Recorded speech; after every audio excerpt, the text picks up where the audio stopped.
Hello there fellow acolytes of the Sega Saturn, and welcome to another Saturn Gems video. The series where I talk about different gems for the Sega Saturn. Some are hidden gems, some are well known, some are expensive, some are cheap, some are imports and some are homegrown. I try and include a variety of games every time, so hopefully there's something in there that might interest you. Right, let's get cracking then, shall we? The first one on my list is a game that's appeared on many different platforms, and honestly, the Sega Saturn has quite a good version. It's Theme Park. Theme Park probably needs not much of an introduction. It's quite well known, as I mentioned, but it's effectively a theme park simulation game. You build your own theme park, you stick in some rides. Some of them, like roller coasters, you actually build. Others, like Ferris wheels and ghost houses, you just put in there.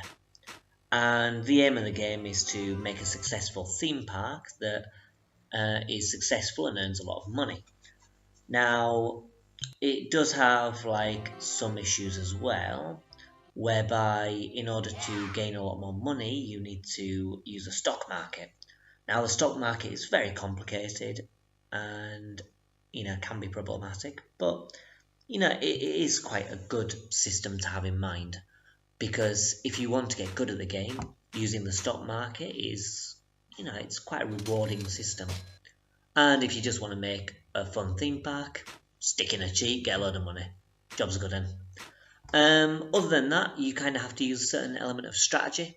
So for example, if you have a food stand that sells chips or fries, you can make them extra salty, and then next to it you can put a drink stand, because they'll be thirsty after having a lot of salt.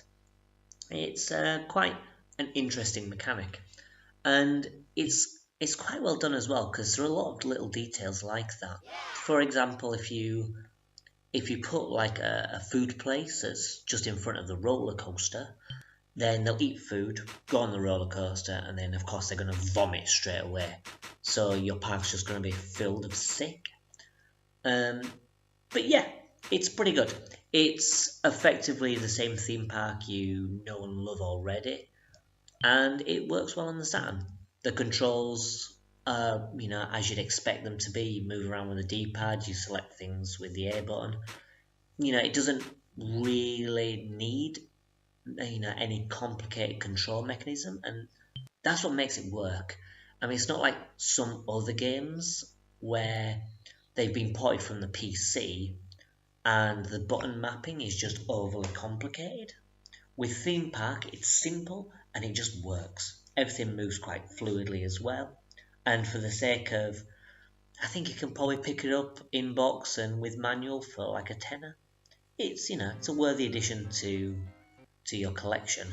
The only reason I can think of for not getting it, other than not liking simulation games, is if you have it already on the Mega Drive, the PC, the PlayStation, or whatever, because it's been on so many different things. But it's still pretty good. Now the next game on my list is another popular retro franchise, and that's Road Rash. Now, this isn't a port of the original game, so it's not like, what happened with a lot of Mega Drive games where they got certain classic editions on the Sega Saturn. This is actually a new Road Rash game that came out on the PlayStation and the Sega Saturn. So what is Road Rash? Well, if you don't already know, it's a motorbike racing game where you race through these tracks and you gotta punch and kick and beat up the other riders in order to do what you can to be first. You can use different weapons, so you can use like a chain and stuff to hit people, and yeah, you go through all these tracks avoiding cars and just trying to finish the race in first place. This actually has a photorealistic element to it because it uses digitized graphics. And honestly, in this game it works quite well. You don't really notice that the sprites and the characters, not the sprites, just the characters, are digitized because they fit into the environment quite well, and it even has like these FMV cutscenes at the end of each one.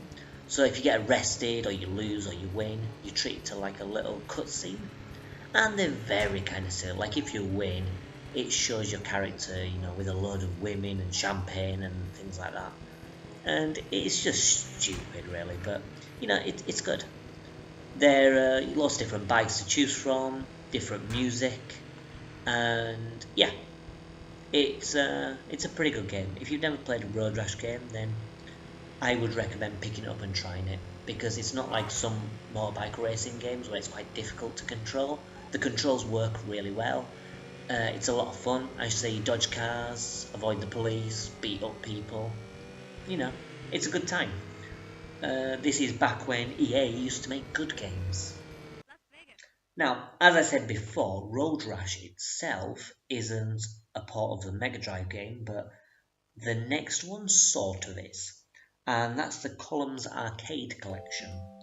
Now this is part of the Sega Ages series, which is almost exclusively a Japanese series for the Sega Saturn. There was only one Sega Ages game that was released outside of Japan, which was the collection that contained a few different Mega Drive games, which I'll no doubt cover at a later date. But the other Sega Ages games, the ones that came out in Japan, usually covered individual games, sometimes including more than one, which is the case with this. This is the arcade collection of Columns. So it includes the first game, which you're probably familiar with from the Mega Drive. You've got Stat Columns, Columns 97, and Columns 2. I didn't read those in the right order, but you know, those are the games you get. I believe Columns was the only one that came out on the Mega Drive. Possibly Columns 97, but I don't remember. It doesn't contain Columns 3, which is strange. The only reason I can think of for that is that maybe Columns 3 didn't come out on the arcade, and this is an arcade collection. I don't know. But either way, you've got 4 great games. Now, the original Columns is just a fantastic puzzle game. I actually prefer it to stuff like Tetris and even Puyo Puyo. The music is amazing, the gameplay is really addictive, it's just got a lot going for it. The other games are sort of variations. They don't really do a lot different, to be honest, from the original. Mainly the main difference is, you know, having multiple players or different game modes or better graphics. And yeah, you're not going to get a massively different experience between the different games. But, you know, it's still a lot of fun, because Columns is Columns, and Columns is pretty great. There's also an extra bonus in the arcade collection, whereby based on the number of gems that you've used, I suppose.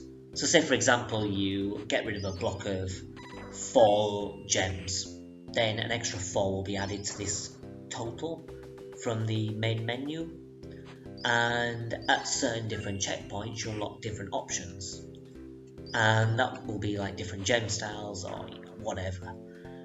And yeah, you've just got a bunch of different things that you can unlock, and it's pretty good. You know, the bonuses don't really add a great deal to the game, but it's just something extra they've put in to give an extra bit of value. The arcade collection itself, again, is rather cheap. You know, probably only like a tenner or something, so again, worthwhile picking up if you're a fan of the series.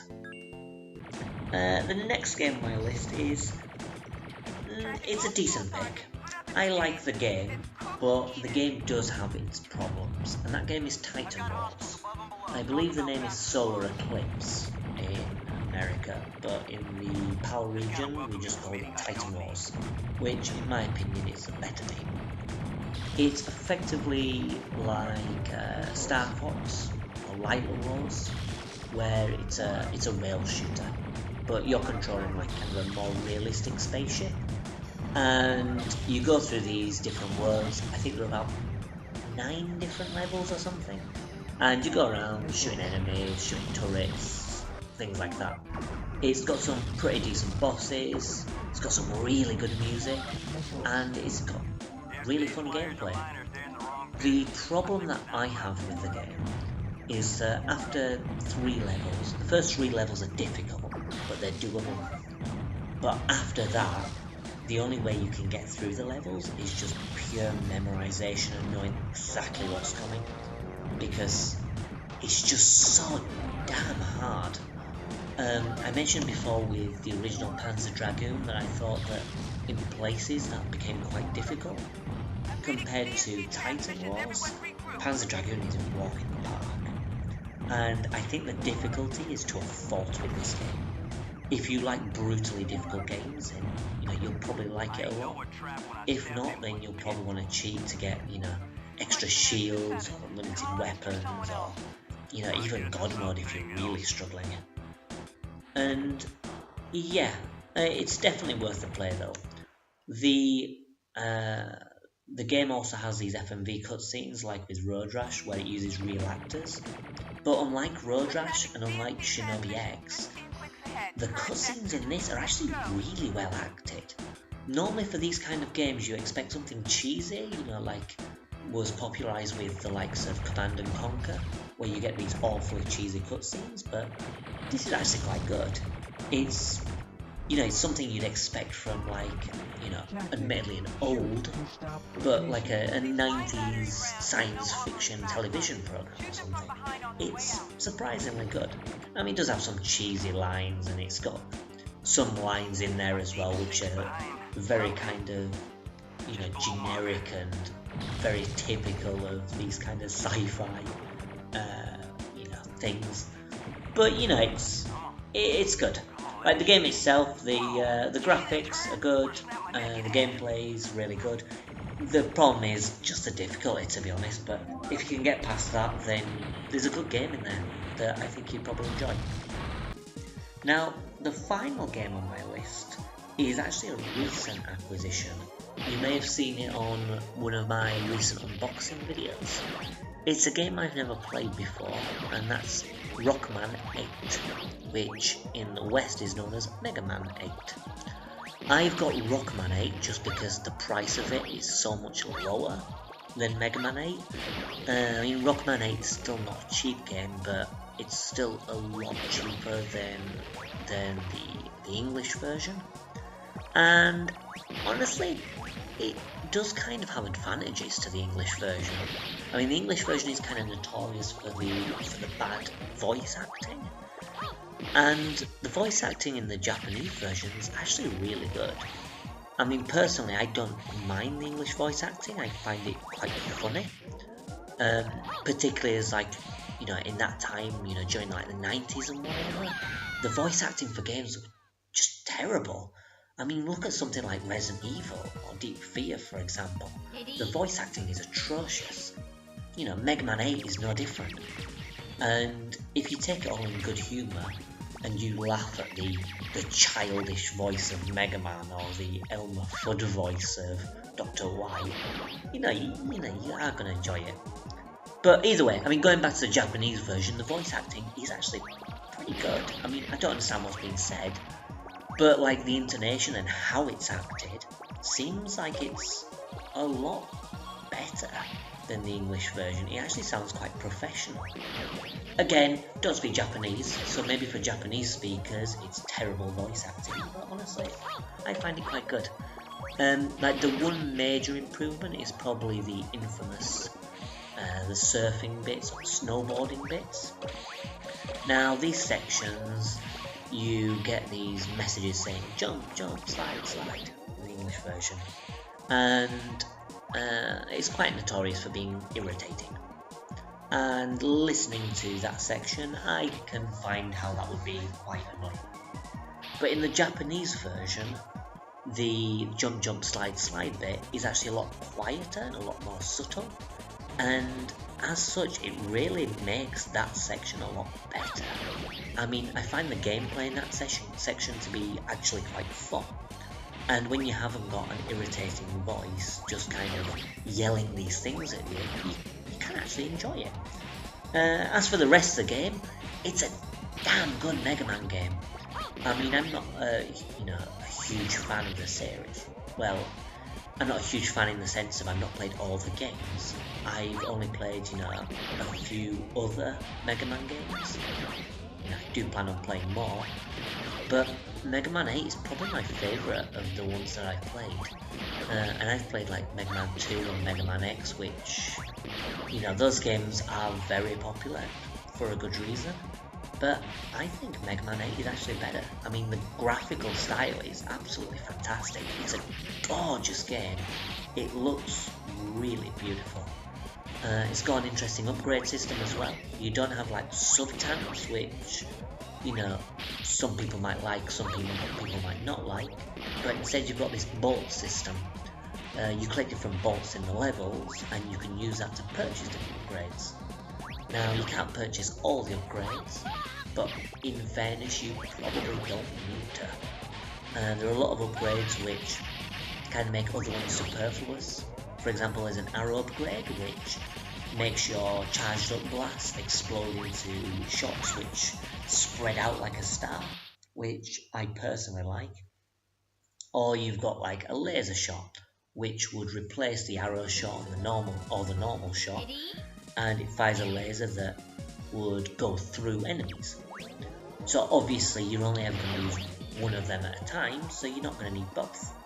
There's also others like climbing up ladders faster, which, maybe you would like, but I can imagine most people would skip in favour of getting extra lives, or having the ability to recharge weapons if your life's maxed when you collect life power-ups, or things like that. It's quite an interesting system. I mean, none of the upgrades change the game massively and make you completely overpowered, but they're nice little tweaks and nice little additions that just kind of help make the game a little different. As for the levels themselves, they're all really well designed and they've got some nice gimmicks. Even the levels which are quite notorious for not being as good are actually still really good. I mean, like Clown Man's stage, people complain about that. But honestly, there's a little bit at the beginning, like a screen's worth, where it's not clear where the enemies are because there are so many toys about, so you're not sure exactly what you're fighting. But it's just a tiny part, it's literally a rip. So yeah, I mean, it's not a major deal. And then the boss itself is, also quite good. It's like this little clown that swings around, and yeah. Anyway, I'd say like all the levels are really well done. The music's fantastic as always, and the Saturn version is even better than the PlayStation version because you've got different editions. For example, probably the major thing is that you can fight a couple of classic bosses. I won't say who they are, just in case you don't know already, and it'll be a nice surprise. But yeah, Mega Man is definitely worth it. The PAL version runs a bit of a high price these days, but Rockman 8 is still kind of affordable. For the price of Rockman 8, I would say it's definitely worth it. For the price of the Mega Man 8, the English version, I would say it's worth it, but only if you're a huge fan of the series. So, there are my 5 games. We have Theme Park, Road Rash, Columns Arcade Collection, Titan Wars, and Rockman 8. Now, Theme Park and Columns are both must-buys, just because they're so cheap and so good. Road Rash is also reasonably cheap, but I think that would maybe set you back about 20 quid or so. But again, definitely worth it for the fun you'll have. Titan Wars runs a little bit of a higher price, but if you're a fan of those kind of games, I would say definitely check it out. And Rockman 8 is just a fantastic platformer, so I'd say check it out.